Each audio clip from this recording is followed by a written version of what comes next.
उमा आज सुबह से ही बड़ी तेजी से अपना काम निपटा रही थी। उसके पीछे की वजह भी काफी खास थी।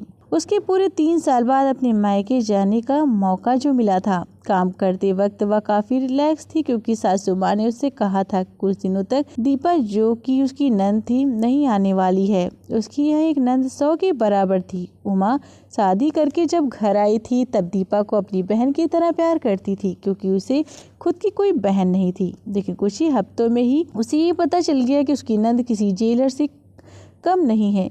हालांकि दीपा का ब्याह हो चुका था लेकिन उसे अपने ससुराल वालों की किसी भी प्रकार की चिंता नहीं थी। उसे जब जी करता वह अपने मायके चली जाती और मायके वालों पर अपना हुक्म चलाती, खासकर अपनी भाभी पर। वही डिसाइड करती थी कि वहाँ पर क्या खाना पकेगा, कोई घूमने जाएगा कि नहीं जाएगा, यहाँ तो कहाँ जाएगा, अगर जाएगा भी तो कहाँ जाएगा। दीपा ही थी जो हर बार उमा को किसी न किसी बहाने से अपने मायके जाने से रोक लेती थी।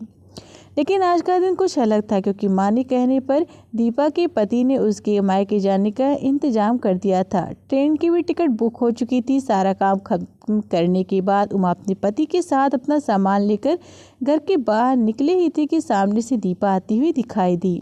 दीपा जिसके मुंह पर बड़ी सी स्माइल और आंखों में चमक थी, वह दूसरी तरफ उमा की आंखों में उसको देखकर पानी आ गया था जो बस आंसू के रूप में छलकना बाकी था। भैया भाभी के पास आकर दीपा ने कहा, क्यों भैया, कहाँ चले? अपनी पत्नी के साथ सैर सपाटा करने के लिए अपनी बहन को भूल गए क्या? दीपक ने कहा, कहीं सैर सपाटा करने नहीं, तुम्हारी भाभी को मायके छोड़ने जा रहा हूँ। अच्छा, मैं आई और भाभी जाएंगी? क्या आपकी पत्नी को मेरा आना पसंद नहीं है? दीपा ने भाई भाभी को टोंटे मारते हुए कहा। मन में उदासी और आंखों में नमी लिए उमा पलट कर घर के अंदर जाने लगी क्योंकि उसने मान लिया था कि इस बार भी दीपा की वजह से उसके मायके जाना कैंसिल हो जाएगा। लेकिन तभी सामने से उसकी सास आई और बोली, तुम दोनों अभी तक रेलवे स्टेशन नहीं गए कि गाड़ी के पीछे दौड़ते हुए जाओगे? दीपा बीच में टपकते हुए बोली, यह क्या कह रही हो माँ? मैं आई हूँ और आप भाभी को मायके भेज रही हो? क्या अब आपको मैं इतनी खटकने लगी हूँ? माँ ने दीपा को डांटते हुए कहा, तेरा क्या है बेटा, तेरे लिए ये मायका थोड़ी ही है, या तो मेरे लिए एक प्रवास स्थल है जहाँ तू जब जी चाहे अपने ससुराल में बोरियत महसूस करे आ जाती है। लेकिन वह बेचारी तो ऐसा नहीं करती, बल्कि वह तो जब जाना चाहिए तब भी अपने मायके नहीं जाती। इसीलिए उसका अभी मायके जाना बहुत जरूरी है। मैं तेरी या मेरी या किसी और की वजह से उसका इस बार मायके जाना बिल्कुल रद्द नहीं होने दूंगी। पहले यह बता, तू तो कुछ दिनों के लिए नहीं आने वाली थी ना, फिर कैसे आ गई? मैंने तो ऐसे ही कह दिया था। मैं देखना चाहती थी कि मेरे न आने से भैया खुश होते हैं कि मुझे बुलाते हैं। दीपा ने कहा, हाँ हाँ, क्यों नहीं, कोई बुलाए या ना बुलाए, पर्यटन स्थल पर तो हर कोई जा सकता है। अब की बार मेरी बहू को उसके पर्यटन स्थल पर यानी कि उसके मायके जाने दे। बेचारी ने सिर्फ अपने भाई की शादी देखी है और अब तो उसके भाई को बच्चा भी हो गया है, उसका मुंह तक नहीं देखा उसने।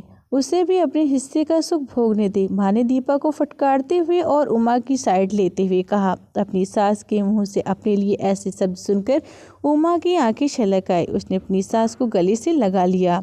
सास ने कहा, बहुत हो गया प्यार, जल्दी जाओ वरना ट्रेन छूट जाएगी। अपनी माँ का बदला हुआ रूप देखकर दीपा बहुत हैरान थी। उसे यकीन नहीं हो रहा था कि यही वही माँ है जो उसका हर कहना मानती थी और हमेशा उसके पक्ष लेती थी, चाहे बहू सही हो या गलत। वही माँ अपने मन में अपनी उस दोस्त को धन्यवाद दे रही थी जो कुछ दिनों पहले उसके घर आई थी और कुछ दिन रही थी और जाते जाते उसकी आंखें खोल गई थी। सहेली ने बताया था कि वो अपनी बेटी का मुंह छोड़ दे वरना अपनी बहू और बेटे के मन में अपनी इज्जत खो देगी।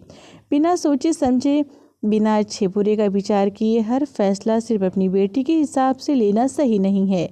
रेलवे स्टेशन पर ट्रेन के डिब्बे में बैठी उमा के चेहरे पर एक बहुत प्यारी सी मुस्कान थी जिसे देखकर दीपक को महसूस हुआ कि वह यह प्यारी मुस्कान है जिसे उसने 3 सालों तक देखी नहीं थी। सच्ची तो है, मायका महिलाओं के लिए पर्यटन स्थल ही होता है जहां वह अपने ससुराल की सारी चिंताएं टेंशन भूलकर कुछ दिन आराम से रह सकती हैं।